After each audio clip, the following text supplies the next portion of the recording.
চেম্বারে এসে রুগীরা বলেন, ডাক্তারবাবু আমার হাড় ক্ষয়ে গেছে, এক্সরে প্লেটে আমার degenerative condition of the bones ধরা পড়েছে, তাই জন্যে খুব যন্ত্রণা হচ্ছে।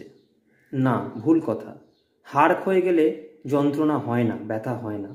আপনার যদি কার্টিলেজ ক্ষয়ে যায় সেই ক্ষেত্রে কিন্তু আপনার যন্ত্রণা হয়। অনেক ক্ষেত্রেই এটা হতে পারে, তার মধ্যে মুখ্য কারণ হচ্ছে অস্টিও আর্থারাইটিস। তাহলে কোন ক্ষেত্রে হাড় ক্ষয়ে গেলে আপনার ব্যথা যন্ত্রণা হতে পারে সেটা মাথায় রাখতে হবে। আপনার হাড় ক্ষয়ে যদি আপনার হাড় ভেঙে যায় সেই ক্ষেত্রে কিন্তু আপনার ব্যথা যন্ত্রণা হতে পারে। তাহলে অস্টিওপোরোসিস এবং অস্টিওপিনিয়া সবথেকে প্রাইম কজ, যেখানে হাড় ক্ষয়ে গিয়ে আপনার কিন্তু হাড় ভেঙে যেতে পারে। তাহলে এই বিষয়টা কিন্তু মাথায় রাখতে হবে। Additionally calcium, magnesium, vitamin D, phosphorus এই জাতীয় খাবার কিন্তু প্রতিদিন খেতে হবে। একজন প্রাপ্তবয়স্ক মানুষের 1000 মিলিগ্রাম মিনিমাম ক্যালসিয়াম প্রত্যেক দিন খাবারের সঙ্গে প্রয়োজন। 600 ইন্টারন্যাশনাল ইউনিট ভিটামিন D3 প্রয়োজন আছে।